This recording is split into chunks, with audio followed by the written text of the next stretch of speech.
Hey everyone, this is Chaitali, and today's lesson is all about fuzzy cutting in Silhouette Studio. So let's get on with it. I'm going to be using this really cute new image from Sammy Stamps today, and we're going to try and fuzzy cut it using Silhouette Studio. So the first thing to do is import it into Silhouette Studio. Then I'm using the trace functionality to select it. And then you kind of just play around with the high and low pass filters. Remember, you need both of those options. Try moving those slider bars to and fro till you see all of your image outline in yellow color. You would need to set the threshold to fairly low. Look, that's what happens if you set it very high. The yellow patches start to appear. So you need to set the threshold to really low. And you also need to lower the scale down to maybe 4 because you want that really thin outline. And then you click Trace Outer Edge. So when I move the Digi image over here, you will see that I have traced the outline, the outer outline of the image. It's not perfect, but that's okay. For fuzzy cutting, that's completely okay. What we're going to do is rub off all those stray bits using our eraser. And I'm using Silhouette Studio Designer Edition, which has a really great eraser, but the one that comes with the regular Silhouette Studio should also work. Next, what we are going to do is select the offset window. And while you have the outline selected that you just traced, do an offset, an external offset, not the internal one. And then adjust your slider till the offset is pretty close to your cut image. And then just move off your offset from the base image. And at this point, you can actually delete the trace that you made or just move it off. And we are going to work on the offset. So I'm just going to delete the trace, delete other bits and pieces from the trace. And this offset that we made is what we are interested in.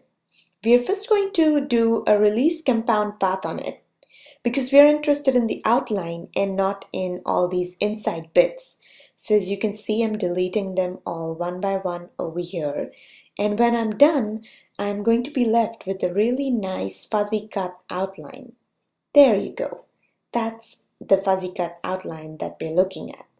So when you lay the digital image on top of it, because this is an outline, it's a little bit away from the image. And you can see that it's a great fit for the image. Now, actually cutting it out on the Silhouette Cameo, this is what it looks like. My Cameo is busily cutting it all the way around.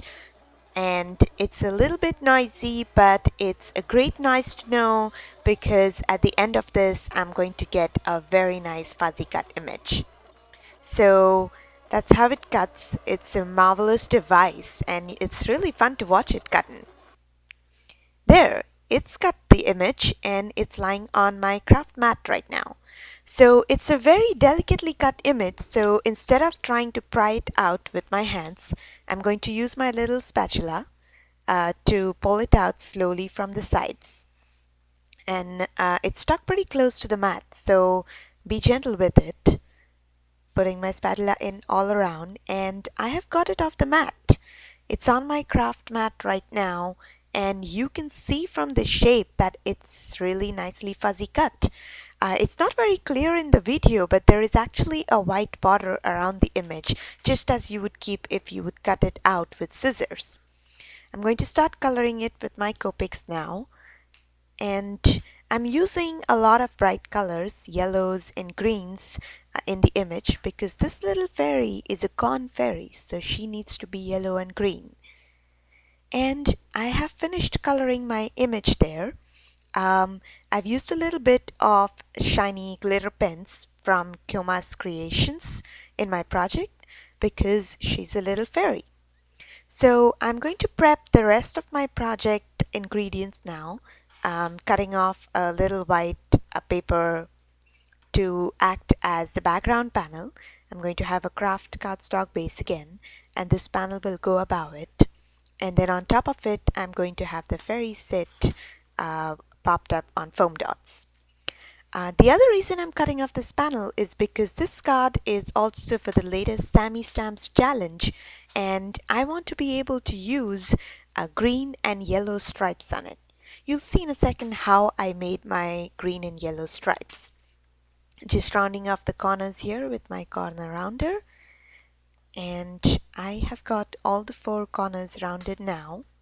So clearing out the bits and pieces, and this is going to be my base panel on which my fairy will sit.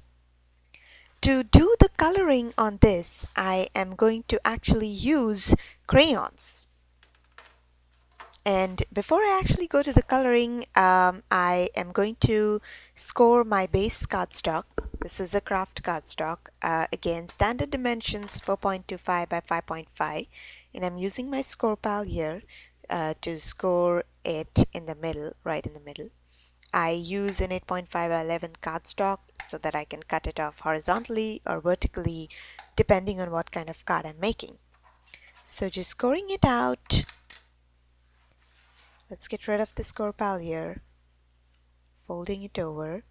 Oops, I do need my bone folder still to get a really nice and crisp edge.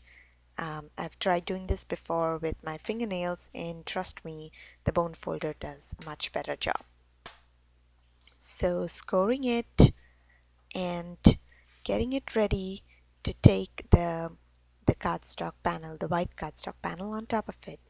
But before I actually adhere this panel, I'm going to add the green and yellow stripes I just mentioned to you. And the way I'm going to do that is using crayons. So these are really simple oil pastel crayons that I'm using. And I'm going to add these diagonal scripts. Oops, I have to catch it before it rolls away. So alternately yellow and green stripes. And there, I have finished adding those stripes. There, you got a better view of that, do you? Okay, so you'll see a much better and clearer picture of this when I finish up the card, but they're basically alternating diagonal yellow and green stripes. So this is how I'm going to get my fairy to sit on top of it, and I am going to go find myself some foam adhesive to put on the fairy. But before I actually put the foam adhesive on the fairy and put it on this panel, I'm going to adhere the white panel to the craft cardstock, because that'll be a better way of doing things so that I get a great ordering.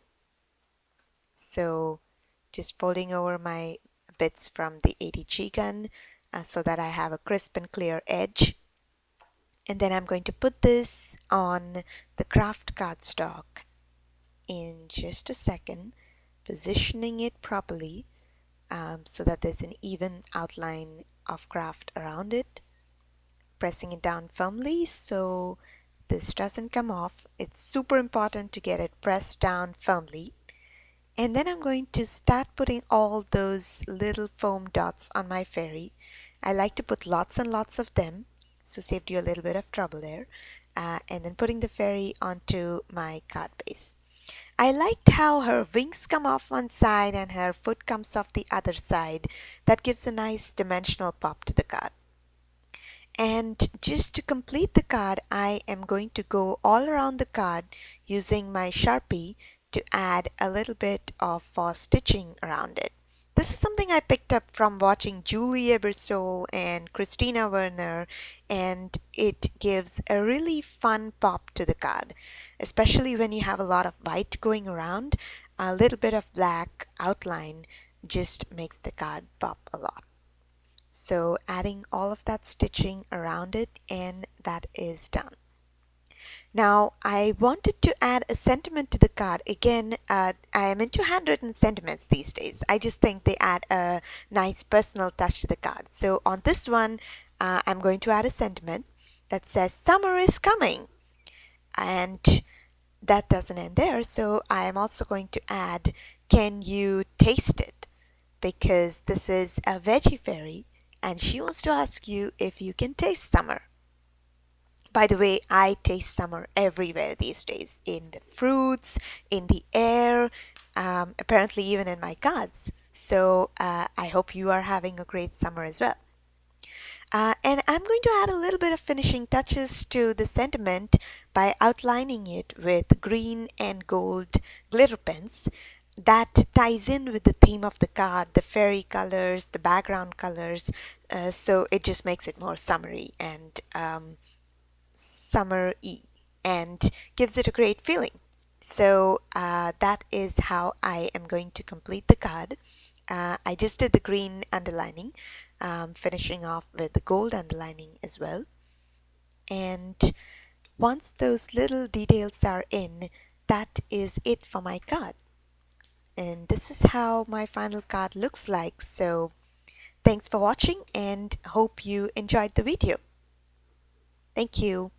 See you next time.